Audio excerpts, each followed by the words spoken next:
Jadi Amerika kan kita kenal selama ini sebagai negara yang Kiblatnya ya demokrasi. kiblatnya kampiun demokrasi, tapi justru melahirkan orang-orang yang seperti Donald Trump dari proses yang demokrasi kan. 2025 kita tutup dengan harapan bahwa dunia lebih baik, tapi ternyata tanggal 3 Januari Presiden Nicolas Maduro dari Venezuela langsung ditangkap dan di proses pengadilannya di Amerika. Saya nggak tahu gimana hukumnya itu. ya enggak. I do not need international law katanya. Tidak butuh hukum internasional. Satu-satunya bisa menghentikan saya adalah moralitas saya, pikiran saya sendiri. Dan itu menurut saya ancaman bagi tatanan politik global gitu ya. Mungkinkah Indonesia juga kalau misalnya berhadapan-hadapan dengan Amerika itu dalam posisi seperti Venezuela kah, dalam posisi seperti Iran kah, atau menjadi anak baik yang pro Amerika kira-kira?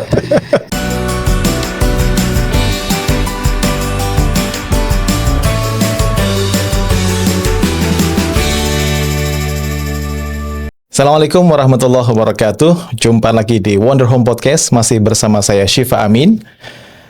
Hari-hari ini kita membaca berita yang banyak sekali informasi tentang tata dunia baru dengan fenomena Trump di Amerika. Yang salah satunya adalah misalnya Trump baru saja menangkap Nicolas Maduro dari Venezuela, terus kemudian mengancam akan mengambil Greenland dari otoritas Denmark, dan terus kemudian juga akan menyerang Iran itu dengan mengirim banyak kelompok protes mendukung kelompok protes di sana dan segala macamnya.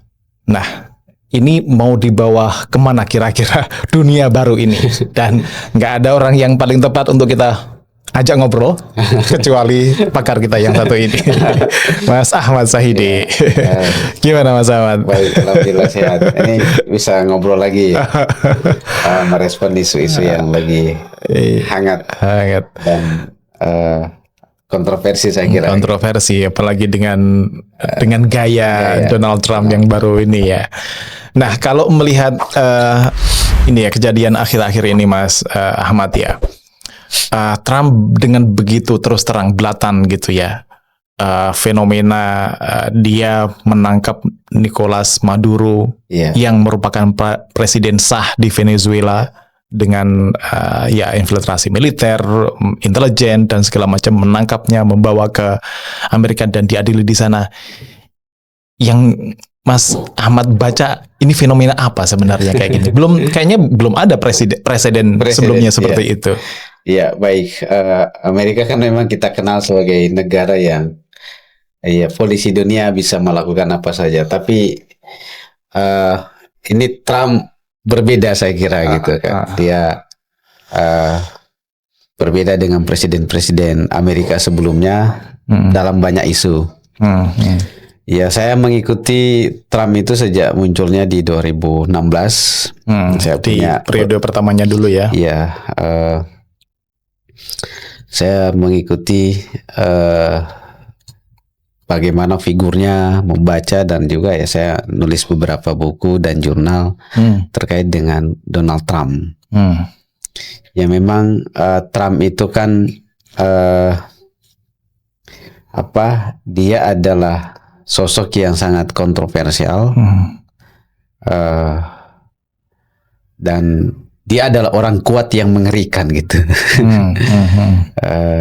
Jadi, nah ketika jadi presiden kan pertama kan kita sudah tahu statement-statementnya dan langkah-langkah politiknya setelah dilantik kan sudah bagaimana melarang 7 negara dari negara Muslim yang masuk ke Amerika. Oh iya dulu itu ya kan, karena dianggap akan menjadi ancaman terorisme bagi Amerika Serikat. Kemudian mengakui Yerusalem sebagai ibu kota Israel, dan organisasi konferensi Islam termasuk Indonesia menjadi inisiator untuk KTT luar biasa di Istanbul di Turki merespon itu, tapi itu semua tidak didengarkan tidak digubris oleh Donald Trump gitu. Kemudian 2018 Donald Trump membuat tatanan politik global guncang dengan tarif untuk produk Cina yang masuk ke Amerika kan, 25 sampai 35%, dan itu memicu perang dagang itu. Ya sampai sekarang kan itu belum selesai. Bahkan ketika terpilih kemarin kan, ya tarifnya naik lagi 100% lebih kan. Nah itulah saya kira sosok Donald Trump gitu. Gitu ya. Dan ketika kalah di 2020 dari Joe Biden, Kamala Harris itu kan dia menuduh Joe Biden curang. Padahal kan dia sebagai incumbent presiden itu seharusnya kan yang bisa melakukan tindakan kecurangan itu dia, karena dia berada pada puncak kekuasaan, yang menguasai resources pemilu itu. Tapi malah menuduh Joe Biden dan tidak mengakui. Bahkan ketika Joe Biden dilantik kan dia tidak hadir kan. Sebelum Joe Biden juga dilantik, dia mengerahkan massa demonstrasi di Capitol Hill, itu. Dan itu menurut saya adalah presiden buruk dalam demokrasi Amerika gitu. Jadi Amerika kan kita kenal selama ini sebagai negara yang kiblatnya demokrasi. Ya kiblatnya gitu. Kampiun demokrasi, tapi justru melahirkan orang-orang yang seperti Donald Trump dari proses yang demokrasi kan. Nah itulah mungkin siapa yang nulis How Democracy Die itu ya. Siblat itu kan, How Democracy Die. Kan itu kan kasus Amerika kan. Jadi bagaimana demokrasi Amerika mati di tangan orang-orang yang terpilih secara demokratis kan. Ya, nah itu yang tentang Donald Trump. Jadi memang, dan saya banyak ngikuti, ya dia termasuk presiden yang banyak melakukan kebohongan gitu kepada publik, banyak menyerang media. Jadi dia sipil tapi kayaknya otoriter kan. Kayaknya otoriter. Sedikit-sedikit dikatain, oh ini orang yang reporter nggak kompeten. Iya.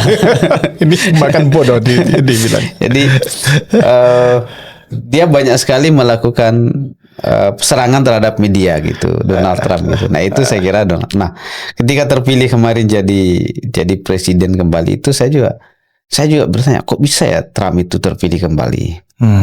Apa yang salah dengan demokrasi Amerika gitu kan? Ya karena kan dunia sudah tahu ketika menjadi presiden 2016, 2020, ya banyak kebijakannya kan yang kontroversial. Ya perang dagang, mengakui Yerusalem, melarang 7 negara dari dunia Islam untuk masuk ke Amerika karena dianggap menjadi ancaman terorisme. Itu kan ininya. Nah, yang terbaru kan saya kira yang Venezuela itu kan. Jadi ya kita melihat tahun 2025 kita tutup dengan harapan bahwa dunia lebih baik, tapi ternyata tanggal 3 Januari Presiden Nicolas Maduro dari Venezuela langsung ditangkap dan di proses pengadilannya di Amerika. Saya nggak tahu gimana hukumnya itu. ya enggak. Jadi ya hukum yang dia bikin sendiri ya dengan apa itu namanya, dengan pembenaran bahwa ini melakukan terorisme melalui pengiriman narkotika ke Amerika dan terlibat dalam kartel, meskipun nggak bisa dibuktikan juga kartelnya itu. Kesininya ngaku bahwa kita ingin mengendalikan oilnya, minyaknya. Ya itulah saya kira.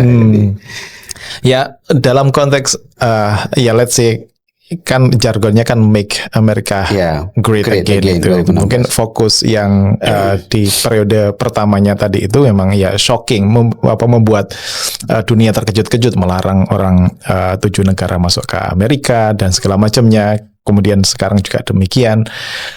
Mungkin untuk pemilih Amerikanya itu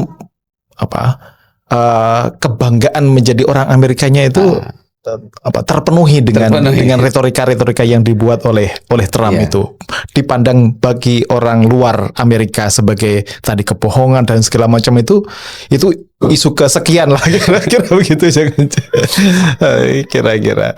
Tapi ya let's say ya memang karakter Trump seperti yang tadi dilukiskan oleh Mas Ahmad ya, tentang ya suka bohong, terus kemudian kepada media itu secara belatan dia figur politisi yang sangat, kalau dari sudut pandang lain, jujur memperlihatkan begini loh wajah politisi yang sesungguhnya.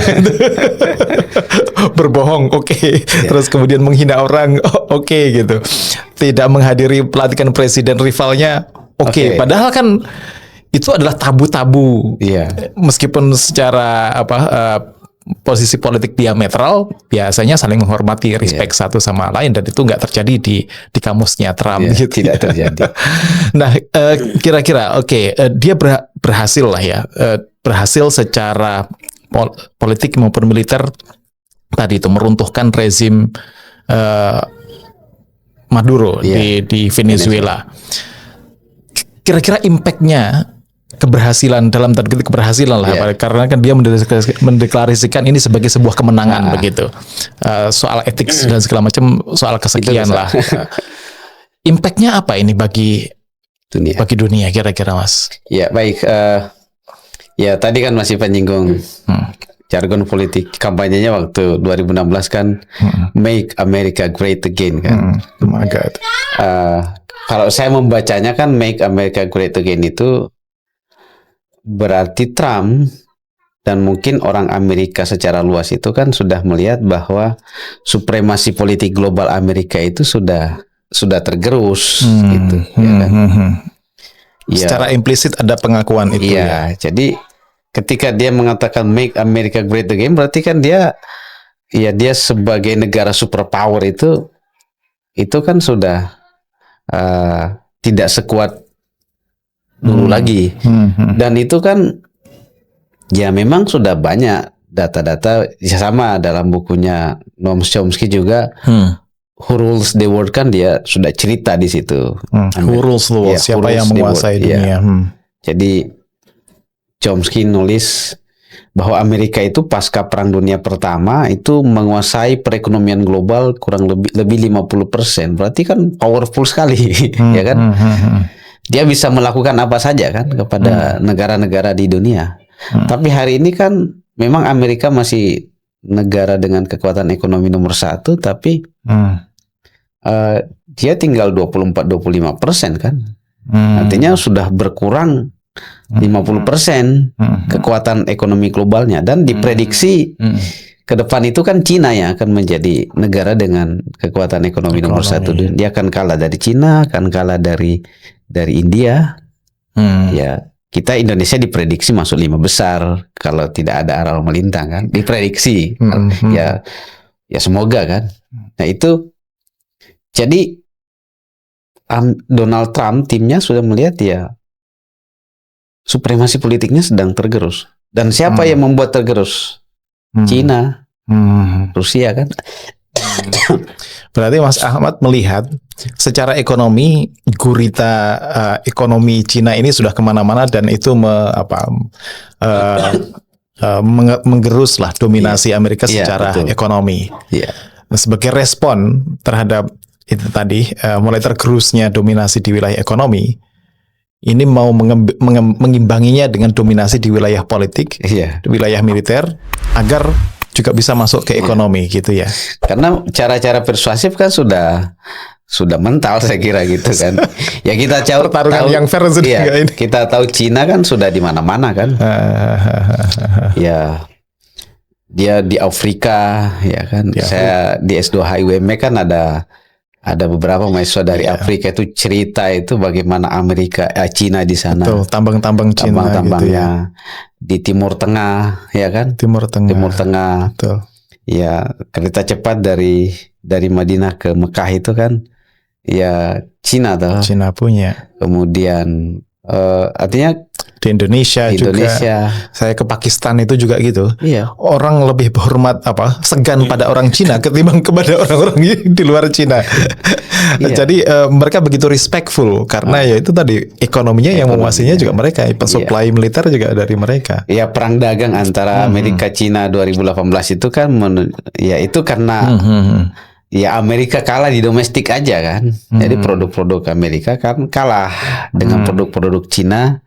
Makanya gimana supaya produk Amerika bisa tetap menguasai, ya produk Cina harus mahal harganya kan. Gimana caranya? Ya tarif kan.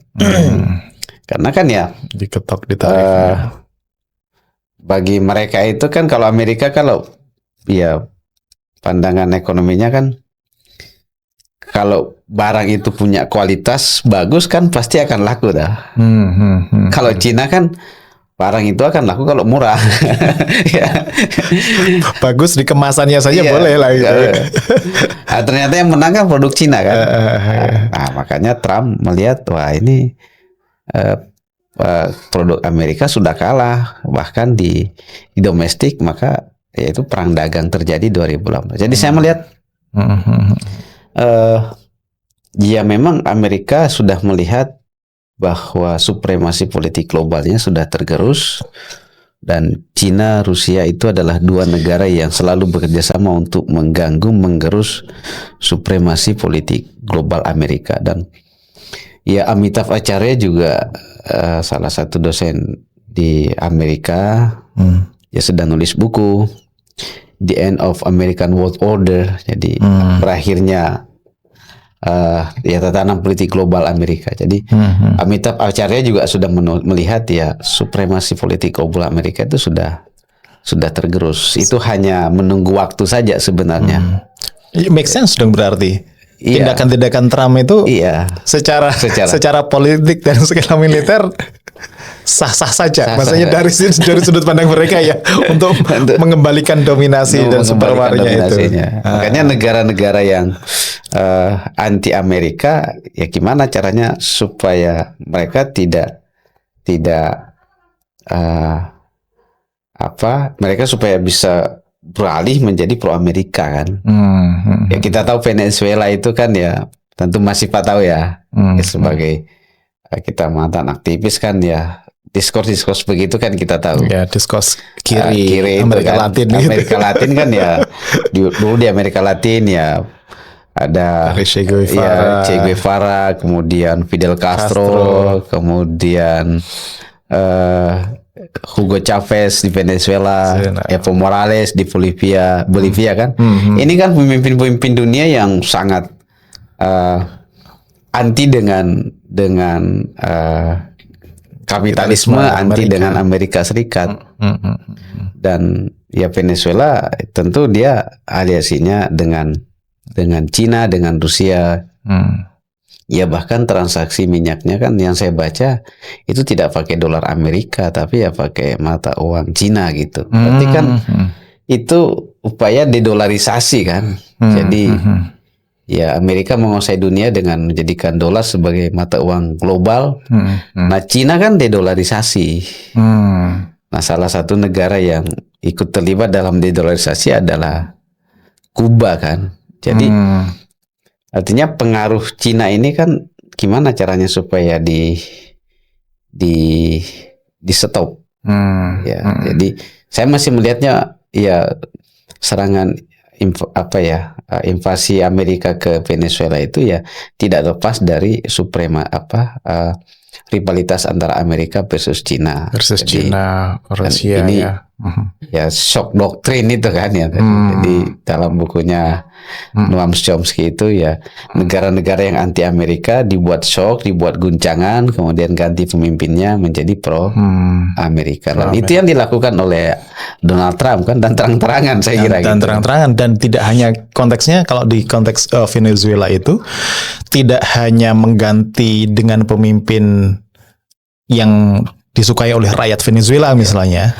Let's say kalau memang disukai atau yang pro demokrasi di Venezuela kan dia akan meletakkan siapa itu namanya peraih Nobelnya itu di sebagai pemimpin lah gitu.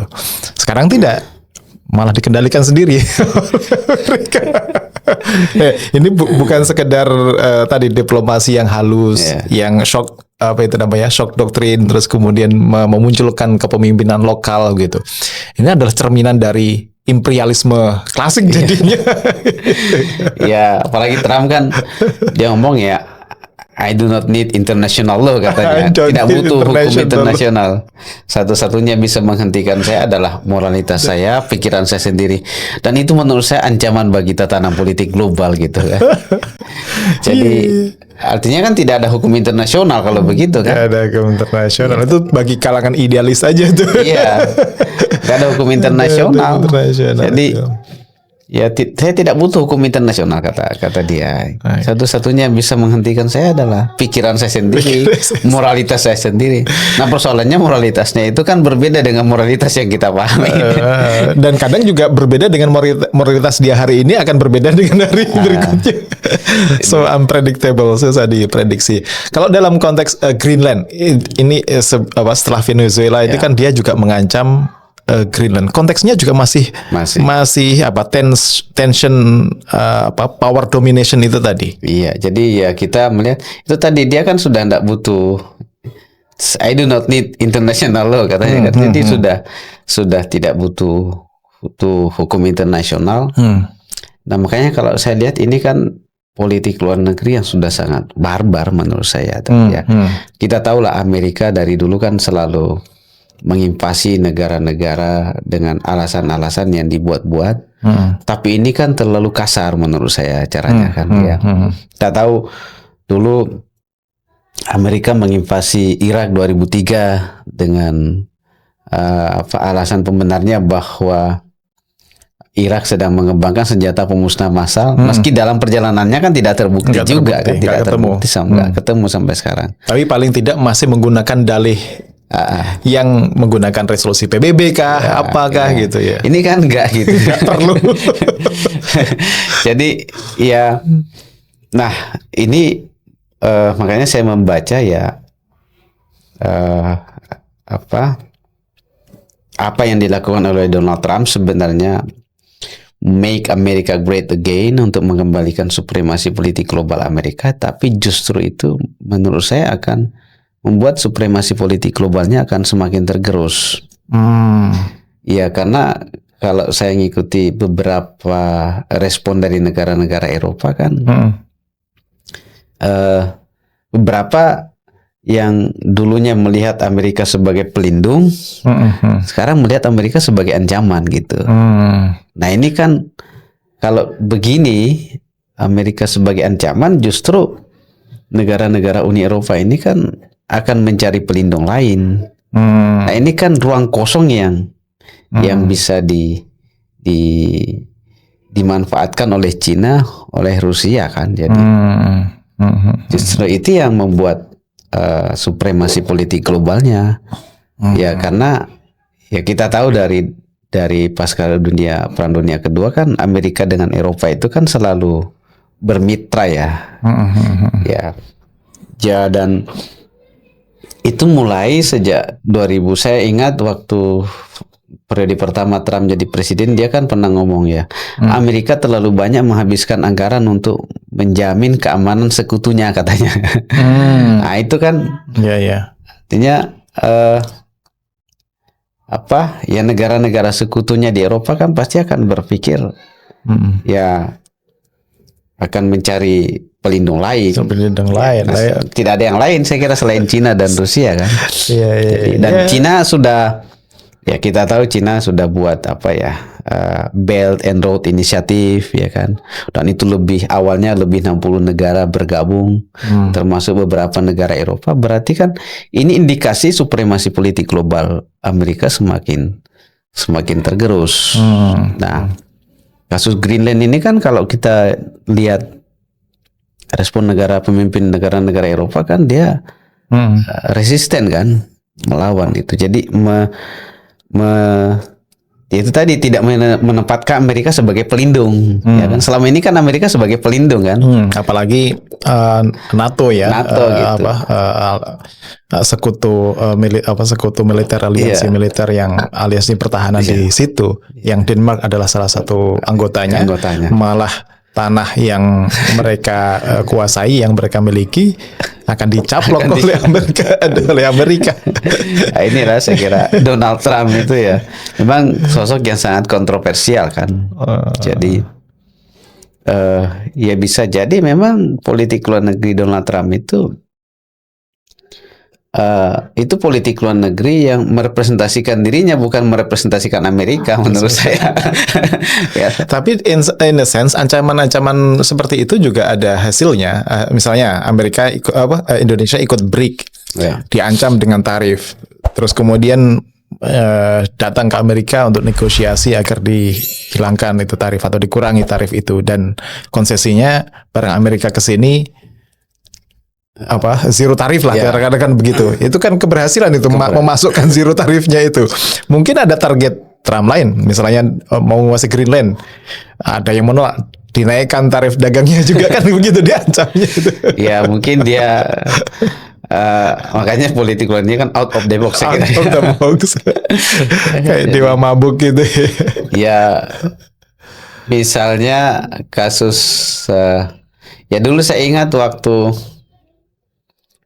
Obama berakhir kekuasaannya 2016 itu kan ada isu bahwa Rusia terlibat, ya kan, membantu kemenangan Trump, ya kan. Obama kan mengusir semua diplomat Rusia, tapi begitu Trump terpilih kan langsung ini lagi, dan ya kita tahu Trump dengan Putin itu kan dekat sekali, ya kan, ya hubungannya, ya Putin banyak. Kemenangan Trump di awal kan disinyalir ada peran Vladimir Putin. Padahal Rusia ini kan negara yang ingin mengganggu supremasi politik global Amerika, tapi justru Trump kan dia dekat. Ya sama dalam kasus Ukraina kan, era Vladimir Putin kan, era Joe Biden kan, Amerika sangat keras terhadap Rusia, ya tidak ada kompromi. Para Trump kan malah satu mobil kan waktu ke Amerika kemarin. Ya, berarti kan hubungan Trump dengan Putin itu menurut saya tidak merepresentasikan hubungan Amerika dengan Rusia gitu loh. Hubungan Trump Putin itu case yang lain. Iya toh, dia dekat bersahabat Trump dengan Putin, tapi Amerika sebagai negara dan Rusia itu sebagai negara tetap sebagai rival menurut saya. Kalau jangan-jangan ya hubungan itu di tingkat permukaan saja, padahal di tingkat intelijennya, di tingkat ininya juga. Ya bisa jadi gitu kan. Kan Rusia juga kirim kapal selam kalau nggak salah ke Venezuela karena isu-isu ini. Jadi ya itu yang saya lihat, ini Donald Trump anehnya di situ. Jadi sosok yang sangat kontroversial. Jadi ya langkah-langkah politik globalnya itu tadi teori-teori HI tidak berlaku gitu. Harus ditulis ulang itu teorinya. Harus ada tulis ulang kan. Teori HI tidak berlaku saya kira gitu. Ya kalau karena gimana kalau dia mengatakan saya tidak butuh hukum internasional kan. Terus itu adalah hukum tersendiri itu, nggak butuh hukum. Kan keberhasilannya kalau dalam konteks Greenland gimana kalau Mas Ahmad melihat, kalau tadi kan dia merasa berhasil dengan kasus Venezuela. Ya kalau saya sih melihat ya bisa jadi itu ancaman, dan kalau saya mengikuti respon negara-negara Uni Eropa itu kan ya resistensinya, jadi itu bisa menjadi akan menjadi sulit bagi Trump. Ya terlalu risikonya saya kira akan besar ya, karena membuat Amerika dengan Eropa kan selama ini sebagai sekutu, dan itu pasti akan membuat gap itu semakin retak saya kira gitu. Aliansi yang dibangun oleh Amerika dengan Eropa itu saya kira akan dan negara-negara Eropa kan ya tentu dia tidak akan tinggal diam, karena kalau ini didiamkan kan ya bukan tidak mungkin dalam isu-isu yang lain Amerika pada era Trump akan melakukan hal yang sama gitu. Jadi seenaknya kan. Makanya saya bilang ya, apa yang dilakukan oleh Trump itu ya membuat supremasi politik globalnya semakin tergerus.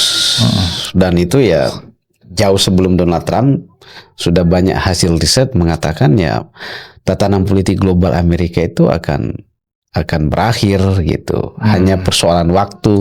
Kayak menggali kuburnya sendiri. Ya, menggali kuburnya sendiri. Dan itu juga Menteri Luar Negeri kita waktu ngasih kuliah tamu di UMI bulan Agustus, ya dia sudah ngomong ya. Siapa, Pak Sugiono ini? Bukan, Wamen kita, lupa saya Pak. Oh, Pak Wamen. Lupa saya. Bukan Anies Mata, kan ada banyak Wamen sekarang. Ya memang dari karir Depo. Dia cerita ya. Ya kemunduran Amerika itu bukan dari yang lain, tapi dari Amerika sendiri. Nah, Trump itu hanya ya mempercepat aja, ya kan? Gitu ya. Lah orang kan teman sendiri itu istilahnya, Uni Eropa kan banyak sekutunya di sana, malah dijadikan musuhnya sendiri. Ya kalau dia begitu kan mereka kan harus mikir lah. Kalau mereka masih pandangan politiknya realis. Ya dalam pandangan politik realis kan kalau ingin berdamai maka Anda harus bersiap perang kan. Jadi kalau Uni Eropa ini dianggap merasa lemah di hadapan Amerika, supaya dia kuat kan dia perlu sandaran lain yang secara militer, secara ekonomi seimbang dengan Amerika. Jadi kan negara-negara Uni Eropa mau tidak mau berpikir untuk tidak lagi punya ketergantungan besar terhadap Amerika. Itu kan akan semakin menggerus pengaruhnya itu kan. Jadi Amerika lama-lama akan menjadi common enemy dari temannya sendiri gitu loh. Aliansinya sendiri kan. Ya malah nambah musuh gitu. Ya karena di Timur Tengah Cina sudah masuk gitu kan. Ya juga di mana-mana. Di Afrika, di Eropa ya kan, Amerika Latin. Di Asia Tenggara gitu kan. Itu kalau konteks kecil kemungkinan keberhasilan karena resistensi negara-negara di Uni Eropa ya. Kalau sekarang kita agak bergeser dari Amerika Latin ke Eropa, terus kemudian sekarang ke Asia Tengah. Asia Tengah ke Iran lah. Gitu. Iran ya, ini kan juga baru-baru ini diancam. Sudah hampir akan mengirim militer menyerang Iran. Kalau meskipun dengan pakai conditional sentence ya, kalau misalnya para protesters itu dibunuh atau digantung begitu. Terus kemudian ketika ditanya kok nggak jadi? Oh karena nggak jadi digantung gitu. Katanya begitu. Meskipun para analis melihat bukan itu semata-mata alasannya. Ya kayak tadi itu. Dia punya pertimbangan hukum sendiri, punya pertimbangan moral sendiri begitu. Tentu dengan berbagai banyak masukan. Kira-kira ini ya tensi ketegangan antara Amerika dan Iran ini juga akan berujung sampai mana kira-kira? Seperti Maduro di mana itu namanya, ada pergantian rezim seperti di Venezuela kah? Atau cukup kuat dalam negerinya Iran dalam mempertahankan negerinya dari intervensi Amerika misalnya? Iya. Kita kan tahu Iran sejak 2009 menjadi musuh Amerika ya. Dan ya tahun lalu ketika pertengahan tahun lalu ya, perang Iran Israel, Amerika sempat ngebom. Setelah itu langsung Donald Trump mengatakan gencatan senjata sudah dicapai gitu kan. Nah, saya ingat, saya kan mengamati setelah gencatan senjata itu kan Menlo Iran kan langsung terbang ke Moskow kan.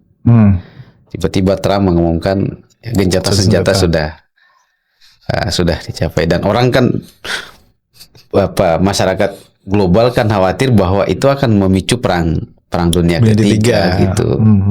Tiba-tiba Trump secara sepihak mengatakan gencatan senjata sudah dicapai. Dan kan sempat juga ngancam kan, minta Iran untuk menyerah, kalau tidak Amerika akan terlibat kan. Tapi ya itu ancaman itu tidak seperti yang diucapkan. Nah, sama dengan kasus ini kan, kemarin sudah mengancam, tiba-tiba tidak jadi. Ya karena menurut saya memang Iran dengan Venezuela itu berbeda. Saya juga baca banyak tulisan-tulisan opini. Ya Maduro itu kan memang pewarisnya Chavez, Hugo Chavez. Tapi dia tidak sekuat Hugo Chavez, tidak sekuat. Tidak semengakar, iya tidak. Dia tidak sekarismatik Hugo Chavez gitu. Jadi artinya dia gampang loyalisnya. Ya justru bisa jadi orang-orang, kalau saya kan ada isu bahwa wapresnya sendiri yang terlibat kan. Ya. Wapresnya, pengawalnya. Ada isu kan. Ya masa dalam waktu sekejap itu bisa, ini presiden loh, ya kan? Iya enggak? Jadi dia tidak sekarismatik. Nah, Iran kan dia dengan konsep imamahnya itu kan, itu kan doktrin politik yang sangat kuat, saya kira powerful kan. Masyarakatnya kan rela mati dengan doktrin itu kan, demi imamnya itu dah. Betul. Dan ada balutan keagamaan di situ, bukan semata-mata ikatan politik begitu. Itu menurut saya tidak mudah bagi Amerika, bagi Trump untuk memperlakukan Iran seperti Venezuela. Ya, dan pernah, kalau tidak salah kan pernah kita podcast terkait dengan Iran Israel sebelumnya. Ya saya melihat ya Iran ini kan sejak 79 sudah menjadi musuh Amerika. Artinya dia sudah mengantisipasi hal-hal buruk, ya kan? Ya, jika suatu waktu bisa diserang oleh Amerika kan pasti bagi pemimpin Iran kan ya pasti tidak mau dia pasti akan berpikir begitu kan. Karena dia diisolasi, diembargo. Bukan hal yang tidak mungkin. Artinya dia sudah mempersiapkan diri. Dan ketika perang Israel-Iran tahun lalu, kita menunjukkan bahwa meski Iran itu diisolasi, diembargo, tapi ternyata kan teknologinya mampu mengimbangi teknologi Israel yang terkenal canggih kan. Ya kan Israel kan dibombardir kan, tidak mampu menangkal serangan. Ya ada beberapa yang tanggal, tapi kan banyak juga yang tembus gitu. Jadi menurut saya ya Iran itu berbeda dengan Venezuela. Hubungan Iran dengan Rusia, dengan Cina juga berbeda hubungan Iran dengan berbeda hubungan Cina ke Venezuela, Rusia itu saya kira bedanya gitu. Jadi ya itu mungkin hanya ancaman bagi Donald Trump, dan bisa jadi ya itu tadi shock doktrin itu akan dipakai untuk bagaimana melahirkan guncangan di internal supaya pemimpinnya bisa digulingkan. Ya, tetapi kan ya memang ada demonstrasi. Tapi kalau testing the water kan sebenarnya ya tidak lebih banyak orang yang setia kan, kira-kira begitu. Jadi kalau saya membacanya begitu gitu. Ya, iya. Artinya gertakan-gertakan Trump itu juga gertakan-gertakan yang kadang ada rasa was-was juga kalau benar-benar masuk ke Iran, agak susah ini. Makanya habis mukul ngebom, damai dulu ya, kita damai dulu ya. Paling tidak kan menunjukkan kepada dunia bahwa Amerika itu masih negara superpower. Masih superpower. Kan? Paling nggak image itu yang dijaga. Yang dijaga gitu. Saya ngebom loh. Tapi kan setelah itu dia langsung gencatan senjata. Secara sepihak gitu. Artinya juga kewalahan Israel di sisi itu kan. Kalau di perpanjang lagi perangnya bisa habis-habisan juga gitu. Dan Iran sanggup untuk melakukan perang habis-habisan. Prediksi mungkin. Prediksi. Oke, tapi juga yang sekarang digunakan oleh Amerika di Iran itu adalah ini lantang sekali putra mahkota yang di exile gitu untuk itu lihat penduduk para Protestan itu mencanting menyanyikan nama saya untuk bisa kembali lagi dan itu kayaknya yang di push yang istilah Mas Syahidi tadi itu shock doktrin tadi itu untuk membuat goyangan di internal. Seberapa kuat sebenarnya kira-kira ini diaspora Iran di luar yang dulu lari setelah revolusi 79 terus kemudian juga mungkin punya hubungan, punya akarnya juga ke beberapa segmen masyarakat di sana. Itu seberapa kuat kira-kira itu? Saya mengikutinya itu kan bahkan upaya-upaya untuk menggulingkan rezim itu kan sejak Arab Spring kan. Jadi Iran itu kan sempat terjadi demonstrasi juga kan di Iran. Setelah terjadi demonstrasi di Tunisia, di Mesir, di Suriah kan, di Iran juga sempat demonstrasi untuk sebagai efek domino dari Arab Spring. Tapi kan itu bisa dikendalikan gitu. Nah, ya tentu kita tidak bisa menafikan 100% masyarakat pro rezim itu kan enggak, saya kira kan. Pasti ada orang-orang yang tidak pro. Cuma kalau saya melihatnya kan ya persentasenya itu kan tidak menjadi salah satu kekuatan yang perlu mengancam rezim sih kalau saya membacanya gitu. Masih sangat kuat dengan pasukan kerja revolusi. Kekuatannya itu menurut saya itu bukan karena kekuatan mereka yang anti rezim, tapi kekuatan Barat gitu lah. Kekuatan finansial, kekuatan banyak saya kira kan yang kalau saya membacanya begitu. Ya melawan doktrin imamah ini kan sulit. Kecuali kalau mereka head to head itu imam dengan imam kan. Iya dah. Ada doktrin keagamaan tandingan gitu ya. Saya adalah Imam Mahdi yang sebenarnya gitu misalnya. Ini kan bukan imam kan. Jadi ya menurut saya itu secara nggak sebanding doktrin dan ideologi politiknya sudah tidak masuk. Ya mungkin ada, tapi kan masyarakat Iran kan ya konsep imamahnya itu kan kuat sekali. Imam itu kalau saya ngikuti itu kan bahkan imam itu kan Wilayatul Faqih itu Imam Ali Khamenei itu kan lebih tinggi daripada presiden tuh. Iya, dan statusnya kalau imam itu kan maksum, nggak bisa nggak berdosa gitu. Dan representasinya Ayatullah ini kan yang pemimpin spiritual itu kurang lebih juga sama lah gitu. Kayak dia kan maksum ya, bukan Ali maksum tapi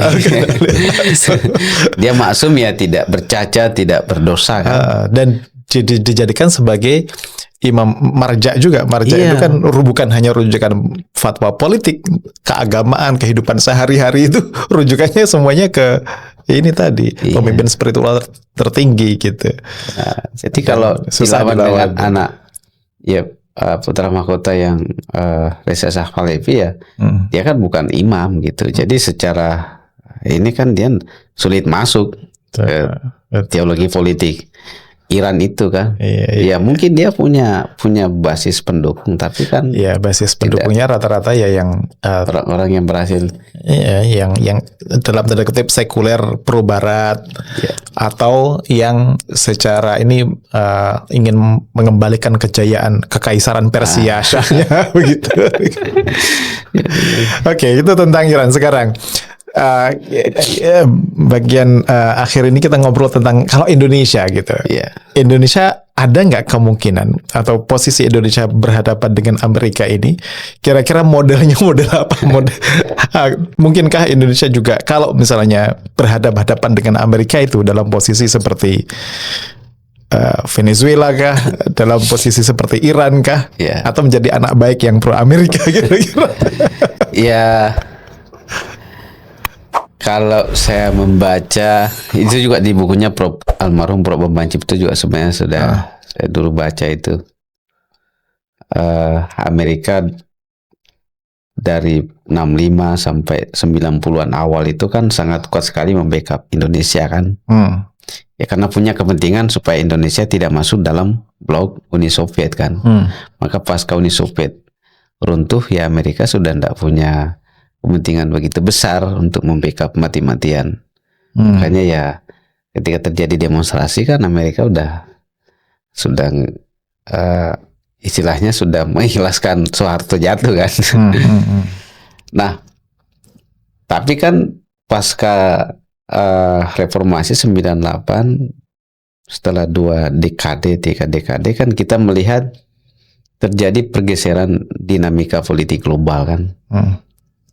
Ya memang dulu Fukuyama menulis The End of History and the Last Man itu ya, pasti Mas Siva baca kan. Setelah Uni Soviet jatuh, tidak ada lagi yang mampu menyaingi ideologi kapitalisme yang dipimpin oleh Amerika. Tapi kan ternyata Cina bangkit kan, dan mampu membangun kekuatan ekonomi politik tandingan. Dia buat BRICS, dia buat aliansi BRICS, Brasil, Rusia, India, Cina, and South Africa, dan kemarin Indonesia dan beberapa negara masuk. Ini kan menjadi kekuatan yang tidak bisa diremehkan. Nah, Indonesia ketika bergabung di sana, ya dampaknya kan langsung kena tarif itu.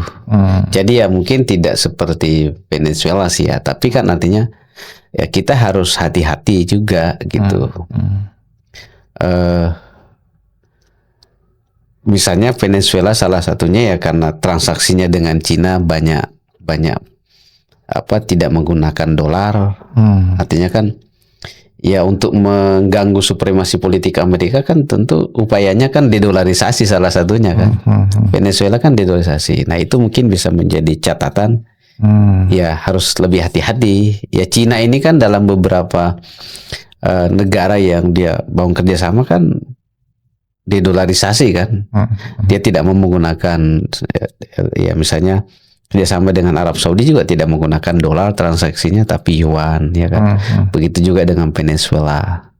Nah ini kan bisa jadi pola-pola ini kan dipakai oleh Cina kan ke banyak negara. Nah ini mungkin Indonesia perlu hati-hati gitu. Ya tentu tidak bisa seperti Venezuela, tapi kan dampak yang lainnya saya kira akan banyak ya. Meski Amerika sedang tergerus kekuatan ekonomi politiknya, tetapi kan dia masih menjadi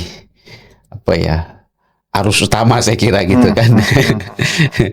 Jadi kalau kita pakai politik standar ganda tidak hanya tergantung pada Amerika, tetapi juga harus mulai membangun kerjasama dengan Cina ya itu harus hati-hati sekali saya kira gitu ya. Apa bisa dikatakan tepat dong kebijakan pemerintahan Jokowi bekerja sama erat dengan Cina gitu? Itu mungkin perlu edisi khusus itu. Ya kan, perlu edisi khusus. Jadi tapi saya melihatnya begitu gitu. Ya. Jadi ya kita mungkin tidak seperti, tapi Cina, Amerika, Trump ini kan orangnya politik kan barbar menurut saya. Iya kan?